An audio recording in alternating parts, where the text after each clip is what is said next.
zəfər. 2020-ci il Vətən Savaşında sən bunu həcc elə öz yaddaşında.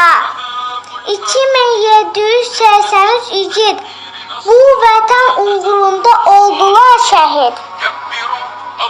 Qorxmadan qabaqda getdilər onlar, canlarını fəda etdilər onlar. Qanlarıyla suvardılar torpağı, düşməndən azad etdilər Qarabağı. İçkin düşən əskərimiz oldu 100. 1245 yaralı qazimiz. Uca Allah sizlərə olsun kömək. Haqq yolunda biz bir olaq birləşək. Qarabağ bizimdir. Qarabağ Azərbaycandır.